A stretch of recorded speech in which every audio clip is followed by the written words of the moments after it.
When a boy whispers for words that no mother wants to hear, truth he reveals shatters a town and tests a mother's courage like never before. The sun was rising slowly over the little town, painting the sky in soft shades of gold and orange. It was Sunday morning, a day when most families dressed neatly and walked to the small white church that stood proudly in the center of the town. The air was fresh, carrying with it the distant sound of church bells calling people to gather. Among the many families getting ready, Clara was helping her 10-year-old son Daniel put on his clean shirt. He was usually full of energy on Sunday mornings, talking endlessly about the hymns he liked or the stories the pastor told. But that day, Clara noticed something unusual. Daniel was quiet. He didn't hum his favorite tune. He didn't rush to tie his shoes, and he didn't smile like he always did. She brushed his hair gently and asked if he was feeling fine. Daniel just nodded, avoiding her eyes, and held his Bible close to his chest. Clara tried not to worry. Children had moods, she told herself, and perhaps Daniel was simply sleepy or distracted. Still, as they walked out of their small wooden house and joined the stream of neighbors heading to church, she kept glancing at her son. His little hand held hers tightly, tighter than usual, as if he didn't want to let go. His steps were slower too, and his eyes darted around nervously. Clara felt her heart sink a little, though she forced a smile whenever someone greeted them along the way. The church stood tall and welcoming, doors wide open, the sound of the choir floating out into the morning air. Families filed in, children laughing and whispering to each other. Daniel walked silently beside his mother, gripping his Bible so hard that his knuckles turned pale. They found their usual pew near the middle, and Clara sat with him, watching as he bowed his head. Normally, he would peek around, wave at friends, or fidget impatiently until the service started. Today he sat stiff, eyes fixed on the floor, his small shoulders tense. Clara leaned toward him and whispered softly, asking if he was all right. He gave a faint nod, but didn't lift his head. She pressed her lips together, unsure what to think. The service began, and the pastor's voice filled the room, speaking of kindness, forgiveness, and faith. The congregation responded with gentle amens and sang hymns that echoed against the high ceilings. Daniel sang too, but his voice was thin, trembling, almost like he was forcing himself to join in so no one would notice his unease. Clara kept a careful eye on him, her own voice breaking as she worried inside. Every time she touched his arm, he flinched slightly, then tried to hide it by smiling weakly. It wasn't the smile she knew. It was one painted on to keep her from asking more questions. When the pastor moved into his sermon, Daniel shifted restlessly. He looked toward the side of the church where certain people sat, then quickly looked down again. His little fingers drummed nervously on his Bible, and his lips moved as though he were whispering something only he could hear. Clara watched in silence, her mind racing with questions. She wanted to take him outside to ask him what was wrong, but the weight of the eyes around them and the sacredness of the moment held her in place. She decided to wait until they got home. As the final prayer was spoken and the choir sang the closing hymn, Daniel seemed even more uneasy. When the congregation stood to leave, he was one of the first to step out of the pew, tugging his mother's hand firmly. Clara followed, surprised by his urgency. Outside, children were laughing, running around the churchyard, their parents chatting warmly.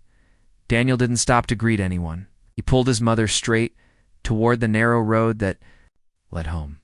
His small legs moved quickly, his steps uneven, almost stumbling. Clara tightened her grip, trying to steady him, and asked where he was rushing. "Home," he said in a shaky whisper, his voice barely audible over the noise of the crowd. The walk back was filled with silence. The cheerful sounds of the town around them seemed distant, drowned out by the quick beat of Daniel's feet on the gravel road and the heavy silence between them. Clara's heart ached as she looked at him. His face was pale, his lips pressed together, and his eyes looked as though they were holding back tears. Every now and then, his shoulders trembled. He clutched his Bible against his chest as if it were the only thing protecting him.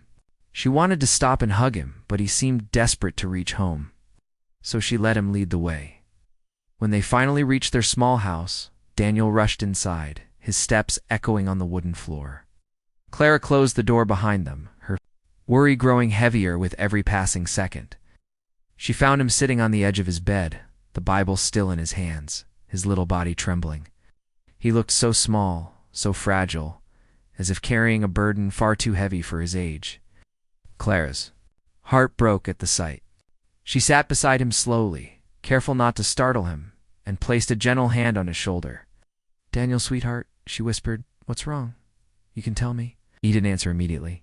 His small fingers gripped the cover of his Bible, his knuckles still white. His lips trembled as though words were fighting to come out, but something inside was holding them back. Clara stroked his back gently, trying to soothe him, telling him he was safe, that she was there, that nothing could hurt him as long as she was with him. Slowly, he lifted his face to her. His eyes were glassy, filled with tears that hadn't yet fallen, and his lips parted as though the words were too heavy to say. Clara leaned closer, her heart racing, waiting for him to speak. At last, in a voice so soft it was almost like the rustle of leaves outside, he whispered something to her. The words were so faint that she had to bend even closer to hear, and when he finally spoke, his words carried a weight that froze her where she sat. His small, trembling body, the fear in his eyes, the way he clutched his Bible, it all made sense in a chilling instant. Clara's face drained of color. Her hands trembled as she realized her son had been carrying something dark and frightening inside him all along. She pulled him into her arms, holding him tightly, feeling his small body shake against her chest. In that moment, the ordinary Sunday morning was shattered. The bells that had rung so joyfully now seemed distant and haunting, and the warmth of the day felt cold around them. Nothing would ever be the same again.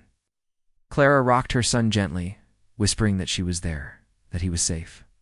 Even though deep inside she knew that something terrible had begun, something that would test every bit of her strength as a mother. Clara's hands shook slightly as she sat beside her son on the edge of his bed. The morning sun streamed in through the window, but the room felt heavy, as if a shadow had fallen over it. Daniel was clutching his Bible so tightly that his small fingers had turned white. His lips trembled as though he wanted to speak, yet fear seemed to lock his words deep inside. Clara's heart pounded as she leaned closer, whispering softly that he was safe now, that nothing could hurt him inside their home. She stroked his hair, hoping it would comfort him, but he remained stiff, his little body trembling in silence. At last, Daniel's lips parted.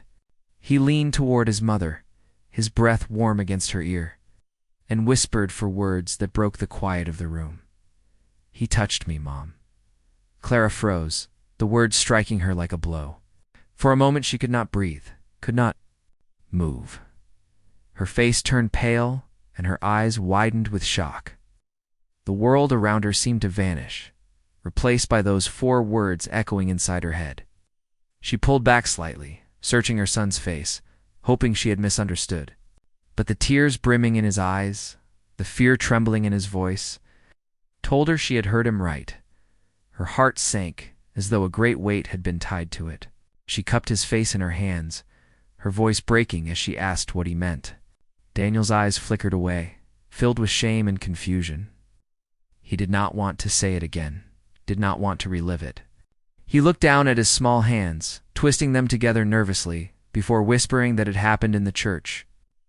Clara felt her blood run cold. Church was supposed to be the safest place, the place where families gathered to worship, where trust was never questioned. Yet here was her son, trembling, telling her something unthinkable had happened within those very walls. Her first instinct was to pull him into her arms and protect him from the world. She wrapped him tightly in her embrace, whispering over that he was brave for telling her that she was here, that she would not let anything bad happen to him again. But inside, her heart was breaking, torn between fury and disbelief.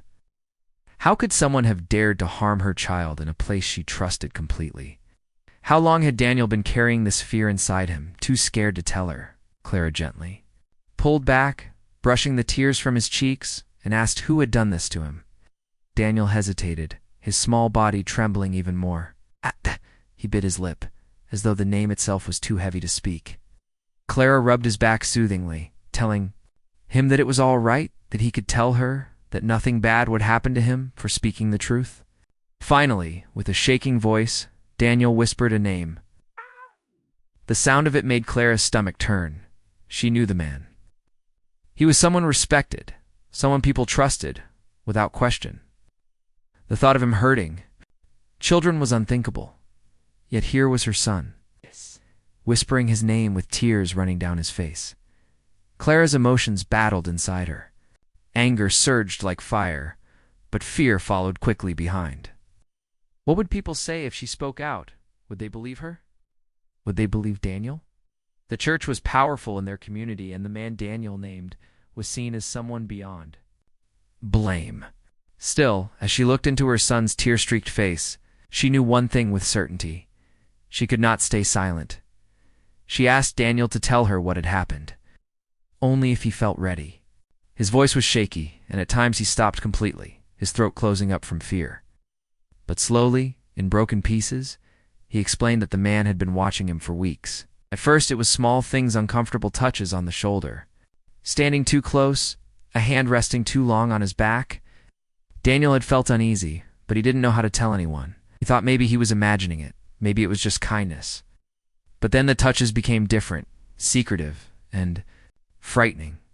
That morning, when everyone was busy in the church, the man had pulled him aside, whispering words Daniel couldn't even repeat to his mother, before touching him in a way that made him feel frozen with fear. Daniel's voice broke when he said he had wanted to run, but he was too scared. Clara listened in silence, her heart pounding, tears slipping down her face as she tried to remain strong for her son. She wanted to scream, to storm into the church and confront the man immediately, but she knew Daniel needed her calmness. She held him tightly, telling him again and again that he had done nothing wrong, that none of this was his fault, that the only person guilty was the man who hurt him. Daniel clung to her, burying his face in her shoulder, as if afraid that even speaking the truth might bring danger. The room seemed too small to hold the storm of emotions raging inside Clara.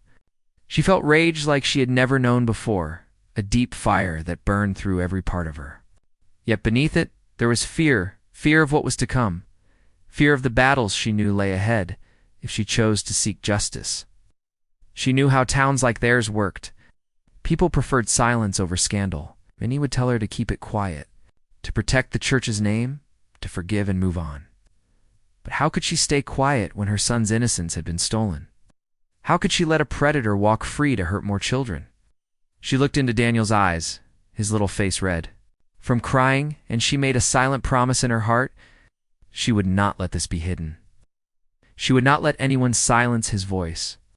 He had trusted her with the truth. She would fight with every ounce of her strength to protect him. For the rest of the day, Clara stayed close to Daniel. She made him tea, sat beside him while he tried to eat, and tucked him under a blanket. On the couch, he didn't want to play, didn't want to read, didn't want to do anything but stay near her. Every time she moved even a few steps away, he looked up nervously. She quickly returned to reassure him she wasn't going anywhere. She could see the fear still in his eyes, the way his small body tensed at every sound from outside. Kept telling him he was safe now, even though in her heart she knew safety had been broken the moment those 4 words left his lips. That night, when Daniel finally drifted to sleep with his head resting in her lap, Clara sat awake in the dim light of the lamp. She stroked his hair, watching his chest rise and fall with each breath, and thought about the battle she was about to face. The world outside their little home would not be kind. The truth would not be welcomed. But she had no choice. Her son had trusted her, and she could not let that trust be broken. She felt fear. Yes, but stronger than the fear was a mother's love, fierce and unshakable. And that love would give her the strength to do what needed to be done. The house was quiet, but Clara's mind was loud with thoughts she could not silence. Every corner of her heart felt heavy with the weight of what Daniel had told her. She sat beside him, brushing his hair softly as he lay with his head on her lap. His breathing was shallow, restless, as if even in sleep he was not truly at peace. Clara wished she could take away his pain, wished she could erase the fear from his little eyes. But she knew it was not something that could vanish overnight. What Daniel had whispered was not just a moment of fear, it was a wound, hidden truth that had left its mark deep inside him. When Daniel woke later that night, he looked around. The room, as if he was checking whether it was safe. Clara leaned down quickly, whispering to him that she was there, that no one would harm him again. He nodded, but she could see in his eyes that the fear had not gone. He sat up slowly, hugging his Bible close to his chest, and after a long silence, he began to speak again. His voice was soft, hesitant, but there was a need inside him to let his mother know what had been happening. He told her that it was not the first time he had felt uncomfortable. For weeks, he had noticed the man's eyes on him, following him.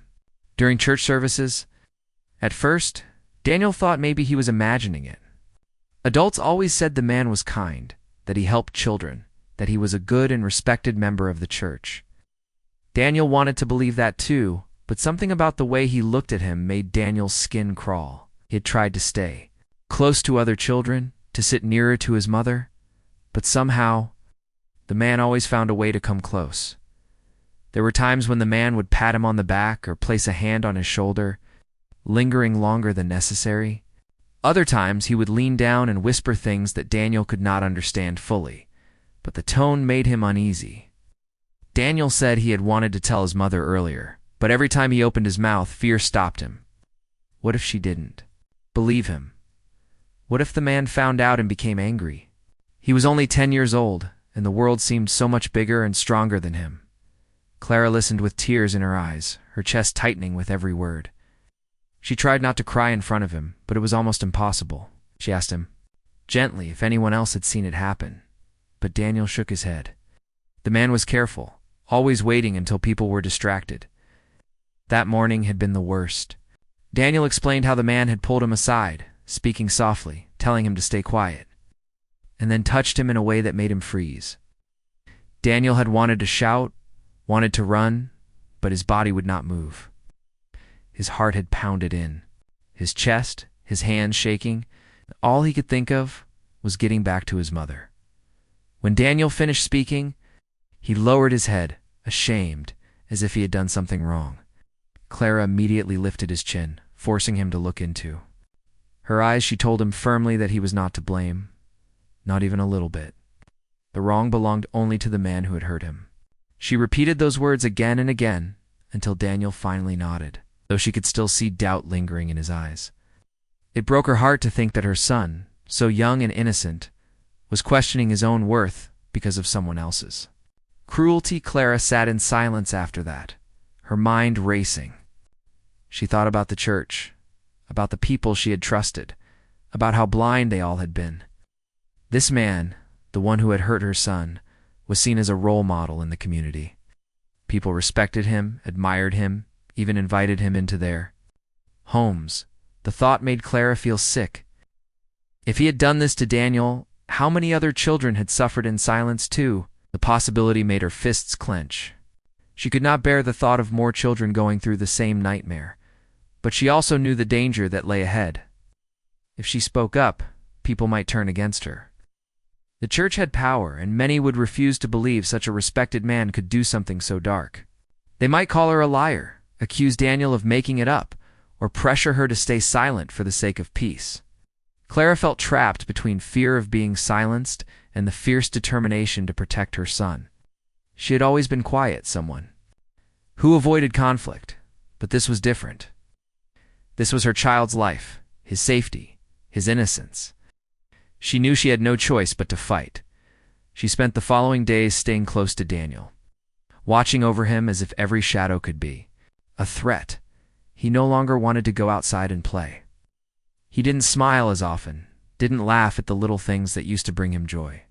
His world had changed, and Clara could see it in his every movement. Sometimes he woke up at night, trembling from nightmares, calling out for her. She would rush to his side, holding him until he calmed down, whispering promises that she would never leave him. Clara began noticing small details that showed just how deeply this had affected him. He would flinch whenever someone knocked on the door. He didn't like being alone in a room anymore. Even the sound of the church bells once, a comforting call to worship, now made him tense. Each of these signs fueled Clara's determination. Her son could not live in fear forever. Something had to be done. One evening, Clara sat at the table with a notebook in front of her. She began writing down everything Daniel had told her, the man's name, the times Daniel felt uncomfortable, the details of that Sunday morning. She wanted to make sure nothing was forgotten. She knew that if she went to the authorities, she needed to have every detail clear. Her hands trembled as she wrote, but she pushed through, her tears dropping onto the page. Every word she wrote was a step closer to truth, a step closer to justice for her son. But even as she wrote, doubt gnawed at her. What if no one listened? What if people turned against her and Daniel? What if the man denied it and everyone chose to believe him instead? The thought of standing alone against the community frightened her deeply. Still, she looked across the room at Daniel, sitting quietly with his Bible in his hands, and the fear inside her transformed into strength. She reminded herself that she was not doing this for herself. She was doing it for him, for his safety, for his future. In the quiet of the night, Clara prayed for guidance. She prayed for courage, for wisdom, for the strength to do what was right, even if it cost her everything. And as she whispered those prayers, she made a promise to herself and to her son. She would not let his voice be silenced. She would not let the truth be buried. No matter how hard the path ahead, she would fight for him. The hidden truth had come to light, and now there was no turning back. Clara knew that the days ahead would test her like never before, but she also knew that a mother's love was stronger than fear. She would carry her son's truth into the world, and she would not rest until justice was found. The next morning, Clara woke with a heavy feeling in her chest. Daniel was still asleep, curled up tightly as though he was trying to hide from the world.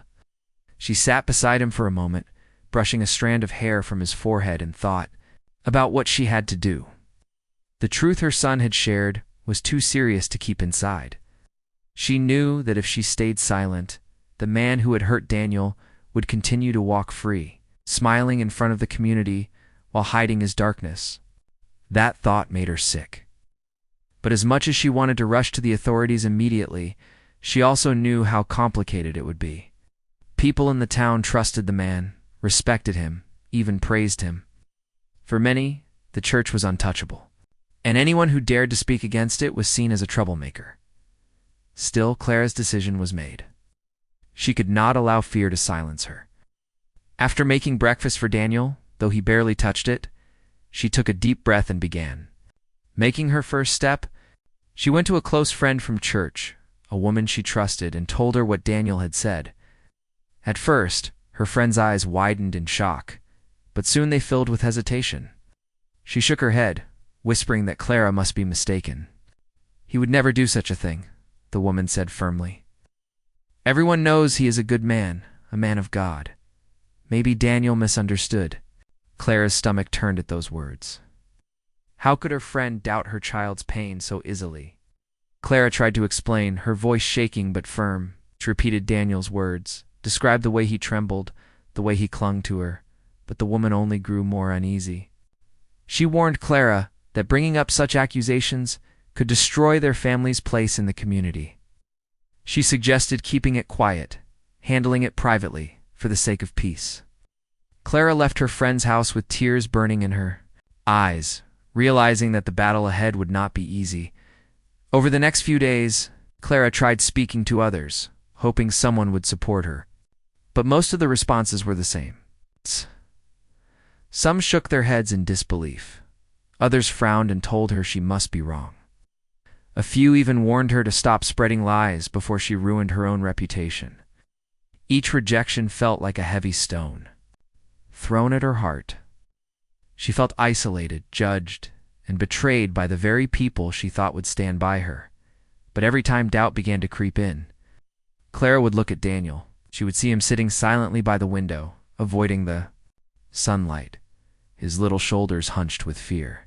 She would hear him cry out in the night from his nightmares. And each time, her resolve grew stronger. No matter who stood against her, she would not give up. She owed her son the truth. She owed him justice. One afternoon, Clara decided to go directly to the church leaders. She hoped that if she spoke with them honestly, they would listen. She sat in a small office, her hands trembling as she explained everything Daniel had told her. The men listened quietly, their faces unreadable. When she finished, there was a long silence. Then one of them spoke, his voice calm but cold. "Sister?" "Clara," he said, "these are very serious words. Are you sure you want to continue with this? You are accusing a man of faith, someone who has served this church for years. Do you realize what this could do to the community?" Clara's heart sank, but she lifted her head and answered firmly. "Do you realize what it has already done to my son?" she asked. For the first time, her voice did not shake. But instead of support, she was met with more pressure to stay silent. They told her she should pray for forgiveness, that perhaps she had misunderstood her child's words, that it was better not to create scandal. She left that office feeling small and powerless, but deep inside her determination only grew. At night, when Daniel had finally fallen asleep, Clara sat at the kitchen table with a notebook, writing everything down in detail again and again. She wanted her son's story to be clear, to be undeniable. She knew she would need evidence, even if people refused to listen now. She began to wonder if there were other children like Daniel, other voices silenced by fear. That thought both terrified and motivated her. If she spoke loudly enough, maybe others would find the courage to speak too. Clara reached out beyond the church, contacting the authorities. The first meeting with them was the hardest. Sitting in a cold office, she told the officer what had happened, her hands shaking, her throat dry. The officer took notes but looked at her with the same expression she had seen so many times before. He asked questions again and again, almost as if searching for holes in her story. Clara felt her strength slipping, but she held on, repeating the truth as firmly as she could. She knew she could not let them dismiss her son's pain. The days turned into weeks, and the struggle only grew heavier. Rumors began to spread in town. People whispered when Clara passed by. Some avoided her completely, others gave her sharp looks filled with judgment. She became an outsider in her own community, all because she refused to stay silent. It hurt deeply, but whenever she thought of giving up, she remembered the fear in Daniel's eyes, and it gave her strength. Daniel himself was struggling too. He felt guilty, thinking it was his fault that his mother was being treated poorly. One evening, he broke down in tears, saying he should never have told her. Clara held him tightly, assuring him that he had done the bravest thing possible, that none of this was his fault, and that she would always stand by him no matter what others said. She told him his truth mattered, his voice mattered, and she would fight until the world heard him. Clara slowly began to find small pockets of support. A neighbor who had once been distant quietly told her that she believed her, that she had always felt something strange about the man. Another parent whispered that her child had complained once about the man's behavior, but she had been too afraid to speak. These small pieces of courage from others gave Clara hope. She realized she was not entirely alone, and that her voice was beginning to shake the silence that had covered the truth for too long. Each step forward was exhausting. Each conversation, each meeting, each rejection felt like climbing a mountain with stones tied to her feet. But Clara refused to stop. She carried her son's pain like armor, letting it push her forward when fear threatened to hold her back. The struggle for justice was not just about Daniel anymore. It became bigger, a fight for all the children who could not speak, for all the mothers who were too afraid to step forward. Clara had started this journey trembling with fear, but now she stood with a fire in her heart. She knew the road was long and dangerous, but she also knew she had already taken the hardest step, choosing to fight instead of staying silent. Every night, she prayed for strength, and every morning she woke with determination. The world around her was against her, but inside her home, her son looked at her with a little more trust each day. He began to smile again, even if only faintly, because he could see his mother was fighting for him. And that, more than anything, gave Clara the strength to keep going. The day of truth came slowly, like the rising of a heavy storm that everyone had tried to ignore. Clara had spent weeks gathering strength, holding on to her son's courage, and refusing to bend to the whispers of the town. The struggle had nearly broken her, but now there was no turning back.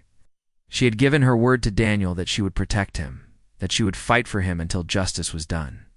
And those words had become the very fire that kept her moving. When everything felt hopeless, when the authorities finally agreed to listen carefully and investigate, Clara felt a strange mix of relief and fear. She knew the road would still be difficult. The man Daniel had accused was powerful in their community, respected and trusted. People did not want to believe that he could do something so dark. But the moment had arrived when the truth could no longer be buried. Clara and Daniel were both called to speak, walking into that room with her son's small hand clutching. Hers was one of the hardest things Clara had ever done. Daniel's eyes darted nervously around, and she squeezed his hand gently, whispering that he was safe, that she was right there with him. When he finally sat down and told the officials what had happened in his own trembling voice, Clara's heart broke all over again. But at the same time, she felt an overwhelming pride. Her little boy, despite his fear, was brave enough to speak. Every word he spoke was like a stone placed on the scales of justice, slowly tipping them toward truth. The investigation spread wider than Clara had ever imagined. At first, people tried to deny it, tried to cover it with excuses. But then, slowly, other voices began to rise. Parents who had been silent came forward, some whispering that their children had felt the same discomfort, that they too had noticed things they had brushed aside. Piece by piece, a picture formed, and the man who had been praised as a faithful servant of the church was revealed for who he truly was. The more that came out, the harder it became for anyone to deny the truth. Clara watched as the community that had once turned its back on her began to shift. People who had whispered against her now whispered in shame. Some avoided her out of guilt, others apologized quietly, their heads lowered. Clara did not care for their apologies. What mattered was that her son was believed, that his voice was no longer silenced. When the man was finally arrested, Clara felt her knees grow weak. She clutched the table in front of her, hardly able to breathe. It was not joy she felt, but something deeper, relief mixed with sorrow. Relief that justice was finally being served, sorrow that it had taken so much pain and struggle to get there. She thought of the other children, the silent ones who had never been able to speak, and her heart ached for them. But she also knew that her son's bravery had broken the silence, and because of him, no other child would have to suffer in the same way again. Daniel was quiet when he heard the news. For a long time he sat still, staring at the floor, as if trying to understand what it meant. Clara knelt down beside him, lifting his chin gently so she could see his eyes. She told him that he was safe now, that the man could never hurt him. Again, slowly, a tear rolled down his cheek. But this time it was not just from fear, it was also from relief. He buried his face in his mother's arms, holding on to her tightly. For the first time in weeks, Clara felt his little body relax against her, as though the weight he had been carrying was finally beginning to lift. Life did not return to normal immediately. The scars of what had happened remained, and Clara knew they always would. Daniel still had nights where he woke crying, still had moments when fear clutched him unexpectedly. But there was also change. He began to smile more, to play a little, to talk about simple things again. Each small step forward felt like a victory. Clara cherished them, knowing how much strength it took for him to heal. In the community, things shifted too. People began to speak more openly about what had happened. Parents became more protective, more watchful, less willing to blindly trust. The church, once a place of unquestioned respect, was now forced to face its mistakes, to acknowledge the harm that silence had caused. Clara had not only fought for her son, she had shaken an entire town into opening its eyes. For Clara, the greatest victory was not the man's arrest or the change in the community. It was the bond she had with her son. Through the darkest days, through the tears and the fear, they had held on to each other. Their love had been the one unshakable truth, the one light that guided them. She knew Daniel would carry scars, but he would also carry strength, the strength of knowing that his voice mattered, that he had spoken, and that his mother had believed him when no one else would. On a quiet evening, weeks after everything had settled, Clara sat on the porch with Daniel. The air was cool, and the sound of crickets filled the night. Daniel leaned against her, his small head resting on her shoulder. He looked up at the stars and whispered softly, "Mom, Do you think it's really over? Clara wrapped her arm around him, pulling him close. Yes, sweetheart, she said, her voice steady. It's over. You are safe now. For the first time in a long while, Daniel smiled an honest, pure smile that reached his eyes. Clara held on to that moment, tucking it deep into her heart. She knew there would still be challenges, that healing was not a straight path. But she also knew that they had come through the fire together, stronger than before. The journey had been long and painful, but in the end, truth had triumphed. A boy's trembling whisper had led to justice, and a mother's unshakable love had turned fear into strength. Clara had learned that even in the face of doubt, isolation, and anger, the power of a mother's courage could move mountains. And Daniel had learned that his voice, though small and frightened at first, could change everything when spoken with honesty. The world around them was no longer the same. But in their little home, there was peace again, fragile but real peace. And in that peace, Clara found her victory, not just for herself, but for her son, whose childhood had been bruised but not broken, whose spirit had been tested but had not been destroyed. They would carry the scars, yes, but they would also carry the light of survival, of truth, and of love that had refused to be silenced.